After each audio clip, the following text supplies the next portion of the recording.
ഒരുപക്ഷെ മലയാള സിനിമയിൽ വളരെ ചുരുക്കം പേർക്കെന്ന് വേണമെങ്കിൽ എനിക്ക് പറയാം ദൈവം തന്നിട്ടുള്ള മഹാഭാഗ്യങ്ങൾ ആസ്വദിക്കുന്ന ഒരാളാണ് ഞാൻ. ഒന്ന് സാക്ഷാൽ മഹാദേവനോടും പിന്നെ എൻ്റെ ഏറ്റവും അടുത്ത കുടുംബ സുഹൃത്തു കൂടിയായ നമ്മുടെ അജിത്തിനോടും, വിനായക അജിത്തിനോടും എത്ര നന്ദി പറഞ്ഞാലും മതിയാവില്ല. നമസ്കാരം. ശംഭോ മഹാദേവ. ഒരുപാട് പറഞ്ഞറിയിക്കാൻ കഴിയുന്നതിലും അപ്പുറത്തുള്ള സന്തോഷത്തിലാണ് ഞാനിവിടെ നിൽക്കുന്നത്. പല കാരണങ്ങൾ കൊണ്ടാണ് ഞാനിത് പല ഇതേപോലെയുള്ള ഉത്സവ വേദികളിലും മറ്റ് പല വേദികളിലും ആവർത്തിച്ച് പറയുന്നൊരു കാര്യമാണ്. എനിക്ക് ഒരുപക്ഷെ മലയാള സിനിമയിൽ വളരെ ചുരുക്കം പേർക്കെന്ന് വേണമെങ്കിൽ എനിക്ക് പറയാം ദൈവം തന്നിട്ടുള്ള മഹാഭാഗ്യങ്ങൾ ആസ്വദിക്കുന്ന ഒരാളാണ് ഞാൻ.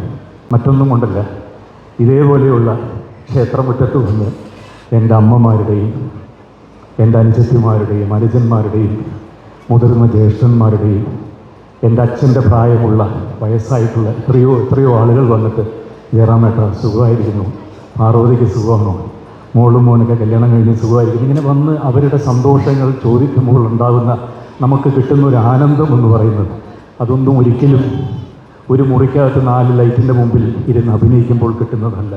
ഇതാണ് ശരിക്കുള്ള സ്നേഹം. ഞാനിതിങ്ങനെ ഓരോ ദിവസവും ആസ്വദിക്കുന്നൊരു മനുഷ്യനാണ്. ഒരുപക്ഷെ ദൈവം എനിക്ക് അനുഗ്രഹിച്ചു തന്നിട്ടുള്ള ഒരു വരമാണ് ഞാൻ എപ്പോഴും വിചാരിക്കാറുണ്ട്. ഇവിടെ മാത്രമല്ല, കേരളത്തിനകത്തും പുറത്തും ഭാരതത്തിൻ്റെ പല ഭാഗത്തും ഇതേപോലെ ഉത്സവ പറമ്പുകളിൽ ചെണ്ടയുമായിട്ട് നിൽക്കാനുള്ള ഭാഗ്യം എനിക്ക് ദൈവം ഉണ്ടാക്കി തന്നു. ഇപ്പോൾ മാത്രമല്ല, എൻ്റെ 18 വയസ്സ് മുതൽ മിമിക്രിയുമായിട്ട് എത്രയോ ഉത്സവ പറമ്പുകളിൽ രാത്രിയും പകലും യാത്ര ചെയ്തിട്ടുള്ള വ്യക്തിയാണ് ഞാൻ. അന്ന് തൊട്ട് ജനങ്ങളുടെ സ്നേഹം നേരിട്ട് ഏറ്റുവാങ്ങാനുള്ള ഭാഗ്യം എനിക്ക് ദൈവം ഉണ്ടാക്കി തരാറുണ്ട്. ഇത് ഞാൻ എല്ലാ വേദികളിലും ആവർത്തിച്ച് പറയുന്ന കാര്യമാണ്. ഇന്നത്തെ സന്തോഷമെന്ന് പറഞ്ഞാൽ ആ സന്തോഷത്തിന് ഞാൻ 2 പേരോടാണ് കടപ്പെട്ടിരിക്കുന്നത്. ഒന്ന് സാക്ഷാൽ മഹാദേവനോടും പിന്നെ എൻ്റെ ഏറ്റവും അടുത്ത കുടുംബ സുഹൃത്തു കൂടിയായ നമ്മുടെ അജിത്തിനോടും, വിനായക അജിത്തിനോടും എത്ര നന്ദി പറഞ്ഞാലും മതിയാവില്ല. കാരണം നിങ്ങൾ അദ്ദേഹത്തിന് കൊടുക്കേണ്ട ഒരു ഇത്രയും കൈതട്ടൽ പോരാന്ന് എനിക്ക് തോന്നുന്നു അദ്ദേഹത്തിന്. കാരണം അതിനേക്കാൾ കൂടുതൽ അർഹിക്കുന്ന വ്യക്തിയാണ് അദ്ദേഹം ഈ ക്ഷേത്രത്തിന് വേണ്ടി ചെയ്യുന്നത് എന്തൊക്കെയാണെന്ന് ഒരുപക്ഷെ അദ്ദേഹം ചെയ്യുന്ന ഇടതുകൈ അല്ലെങ്കിൽ വലതുകൈ കൊണ്ട് ചെയ്യുന്ന കാര്യം അദ്ദേഹത്തിൻ്റെ ഇടതുകൈകൾ പോലും അറിയുന്നില്ല എന്നാണ് എനിക്ക് തോന്നുന്നത്. കാരണം വിനായക അജിത്ത് എന്ന് മലയാള സിനിമയിൽ പറയുമ്പോൾ തന്നെ അവരെടുത്തു പറയുന്നത് കൊട്ടാരക്കരയും ഈ ക്ഷേത്രവും ഇതുമായിട്ട് ബന്ധപ്പെട്ട കാര്യങ്ങളൊക്കെയാണ്. അദ്ദേഹം ഇതിനു വേണ്ടിയിട്ട് എത്ര പേരെയാണ് സമീപിക്കുന്നത്, എത്ര പേരോടാണ് കാര്യങ്ങൾ ചോദിച്ചറിയുന്നത് ഈ ക്ഷേത്രത്തിന് വേണ്ടി എന്ന് പറഞ്ഞാൽ തീരില്ല. എന്നെ സംബന്ധിച്ചിടത്തോളം ഞാൻ ഭാഗ്യവാനാണ്. 2ാമത്തെ പ്രാവശ്യമാണ് ഈ നടയിൽ വന്ന് നിൽക്കാനുള്ള ഭാഗ്യം എനിക്കുണ്ടാവുന്നത്. കോവിഡ് സമയത്താണ് ആദ്യമായിട്ട് അദ്ദേഹം എന്നെ സമീപിക്കുകയും കോവിഡിന് തൊട്ട് മുമ്പ് ഇങ്ങനെ ക്ഷേത്രത്തിൽ വരണം എന്ന് പറഞ്ഞപ്പോൾ അത് കഴിഞ്ഞ് പെട്ടെന്ന് കോവിഡ് വന്നു. അപ്പോൾ ഞാൻ ചോദിച്ചു, ഇനി എന്നെ വിളിക്കില്ലേ എന്ന് ഞാൻ അജിത്തിനോട് ചോദിച്ചു.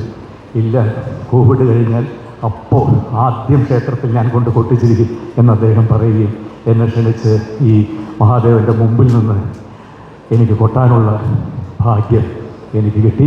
ഇത് 2ാമത്തെ പ്രാവശ്യമാണ്. അതിനുള്ള നന്ദി ഞാൻ അജിത്തിനോട് എത്ര പറഞ്ഞാലും മതിയായിരുന്നു. ഒരുപാട് സന്തോഷം. വീണ്ടും വേദിയിലിരിക്കുന്ന വിശിഷ്ട വ്യക്തിത്വങ്ങൾ, ഇവിടുത്തെ കലാ-സാംസ്കാരിക രംഗത്തെ വിശിഷ്ടർ, ബഹുമാനപ്പെട്ട പോലീസ് സേനയിലുള്ള DYSP, CI തൊട്ട് അദ്ദേഹം ഇവിടുത്തെ എല്ലാവരും ഇവിടെ സന്നിഹിതരായിട്ടുണ്ട്. വീണ്ടും എന്താണ് പറയേണ്ടത് എന്നെനിക്കറിയില്ല. എന്തായാലും ഇനിയും ഇവിടെ വരാൻ സാധിക്കട്ടെ. ഇനി വരുന്നത് ഒരുപക്ഷെ ചെണ്ട കൊട്ടാനല്ലെങ്കിൽ പോലും, ഇവിടുത്തെ ഒരു വിശിഷ്ടാതി അല്ലെങ്കിൽ പോലും നിങ്ങളിലൊരാളായിട്ട് അടുത്ത പ്രാവശ്യമോ സകുടുംബം ഇവിടെ വന്ന് നിങ്ങളോടൊപ്പം എനിക്കും കുടുംബമായി വന്ന് നിൽക്കാനുള്ള ഭാഗ്യം ദൈവം ഉണ്ടാക്കി തരട്ടെ എന്ന് പ്രാർത്ഥിക്കുന്നു. എല്ലാവർക്കും എല്ലാ നന്മകളും നേരുന്നു. Thank you. കുറച്ച് ഞാൻ ലേറ്റായിപ്പോയി. അജിത്ത് ഇവിടെ നിന്ന് പറയുന്നുണ്ടായിരുന്നു നിർത്തിക്കോളാൻ, പക്ഷേ മേളത്തിൻ്റെ അവസാനം അത് തീരാതെ നിർത്താൻ പാടില്ല എന്ന് പറയും ഭഗവാന്റെ മുമ്പിൽ. അതുകൊണ്ടാണ് എന്തായാലും വീണ്ടും വീണ്ടും സന്തോഷം, ഒരുപാട് സന്തോഷം. Thank you once again. ഹൃദയം നിറഞ്ഞ നന്ദി അറിയിക്കുകയാണ്.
കൂടി ഇനിയും മറ്റു പരിപാടികളിലേക്ക് പോവുകയാണ്. അദ്ദേഹത്തിന്റെ മഹനീയമായ സാന്നിധ്യം, അതിനേക്കാൾ ഉപരിയായി അദ്ദേഹത്തിന്റെ ഉപദേശങ്ങൾ, നിർദ്ദേശങ്ങൾ, ഞങ്ങളോടൊക്കെ അദ്ദേഹം ഓരോ കാര്യങ്ങൾ പറഞ്ഞു തരുന്ന രീതികൾ എല്ലാം ഈ ക്ഷേത്രത്തിന്റെ വളർച്ചയ്ക്കും മഹത്വത്തിനും സഹായിച്ചിട്ടുണ്ട് എന്ന് ബഹുമാനായ തന്ത്രിയോട് ക്ഷേത്ര ഉപദേശക സമിതിക്കുള്ള എല്ലാവിധമായ നന്ദിയും കടപ്പാടും ഈ അവസരത്തിൽ പ്രത്യേകമായി രേഖപ്പെടുത്തുകയാണ്.